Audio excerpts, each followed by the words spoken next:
guys, I'm Alicia, Camacho, and welcome to this week's episode. This week is a good week. Got my books. Yay! So about 2 weeks ago, I became a published author, which is something that's been so incredible. It's been surreal and exciting at the same time.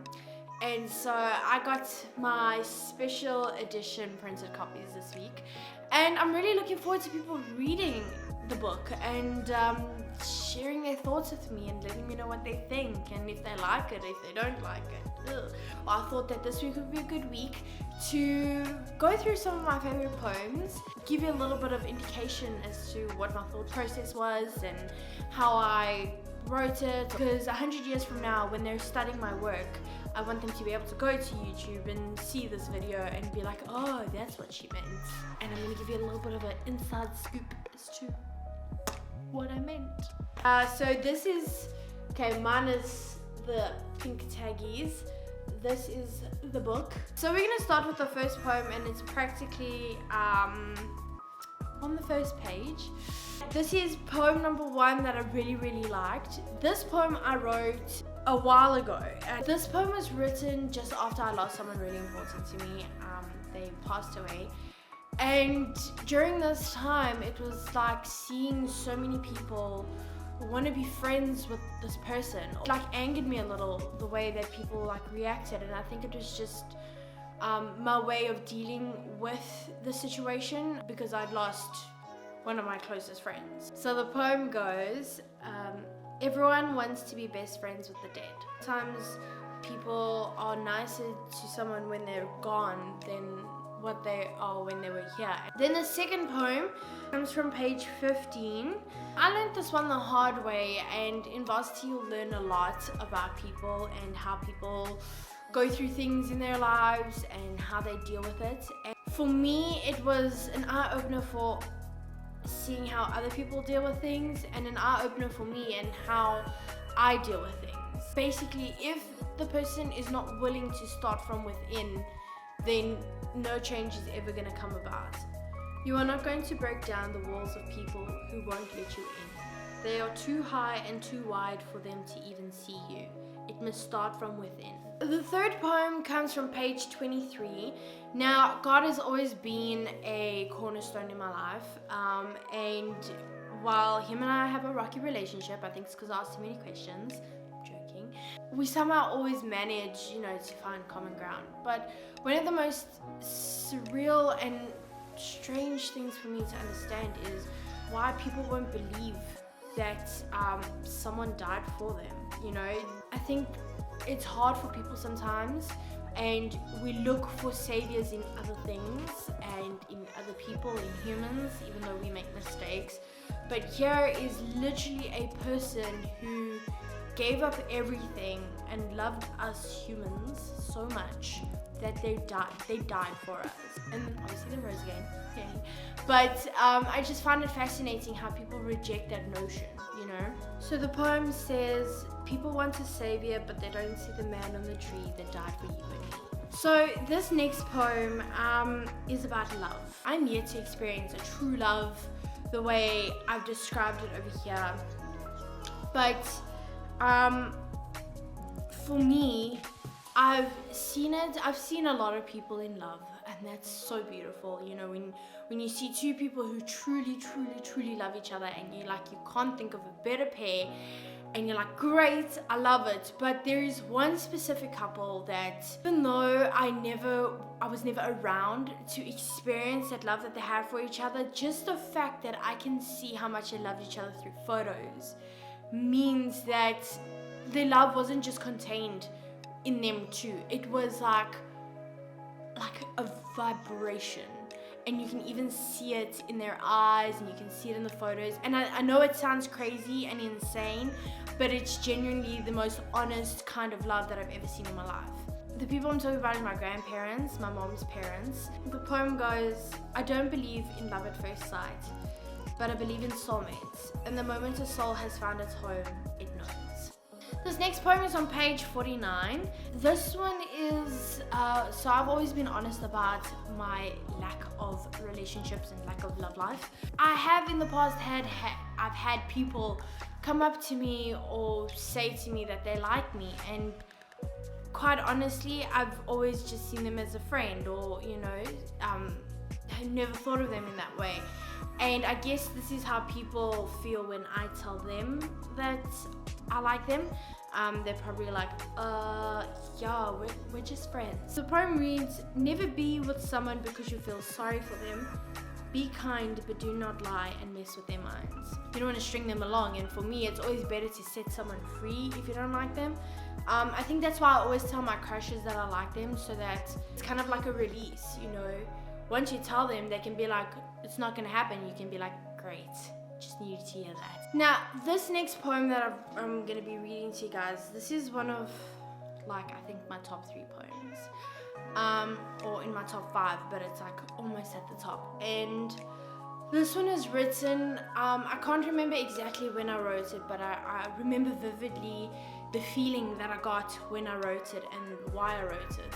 And the story goes, I was in class the one day and we were going through an emotional exercise with a classmate. When we were done, the words that this girl said to the lecturer about how she felt in that moment, what inspired me to write it. Now, for her, the words were, I saw my brother in her eyes.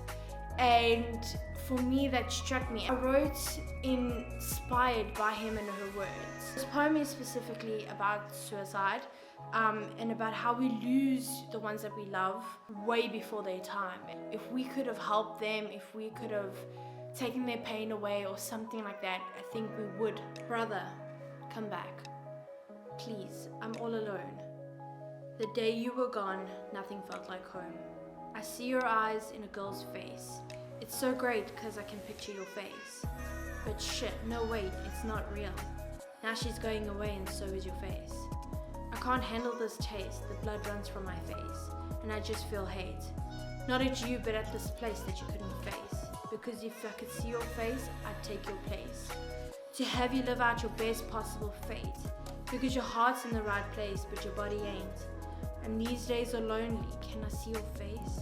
Oh God, if I could come to your place, to say to your face, that how much I love you could never replace the hole you left me. That nothing can fill, not the smoke in my lungs or the liquid I chase. I hope one day I can see your face. Then we'll be in the same place. But until then, I'm going to live my life. The peace I chase, I'll find in God. Life will be okay and I'll keep your memory in place. The picture of your face. That smile on that face of the girl that had your eyes and told me to take comfort that you're in a better place. The next poem is on page 86. And this one was inspired by a lot of hurt and pain, but it was more of like an overcoming of a situation. And it's about how we sometimes wonder why people come into our lives, right? And they can sometimes trample over it and leave hurt and pain, and you question and you wonder why they're here. But then if you think about your whole life, for instance, 10 years, 20 years, 30 years, 40 years, etc. And you think, okay, when I'm 50, am I even going to remember this person? For me, this person would have just been a little dot. You were a point in time, a fraction of a second. History won't remember the memory of what you did. Because if you compare my life to that of the earth, you were a split second in the time lapse of my life.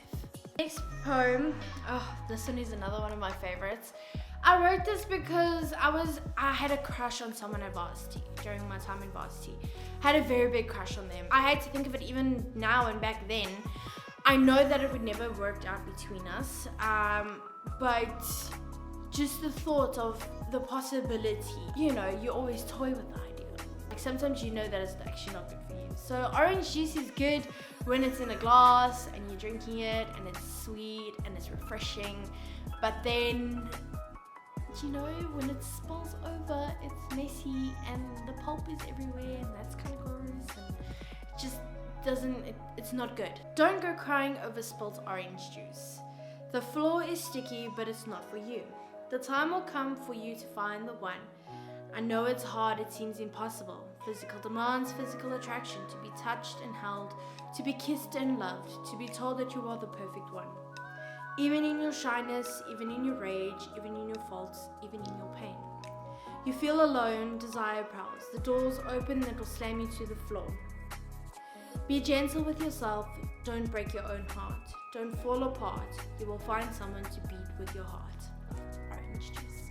Then, the next poem is on page 93. This poem specifically I wrote with two of my very, very, very good friends in mind. With me through a really difficult time at varsity, and without them, I don't think I would have survived what I went through. And I make it sound more dramatic than what it is, but they were there to support me and give me love and show me worth. And to this day, I still hold these two ladies in very high regard. They're really close to my heart.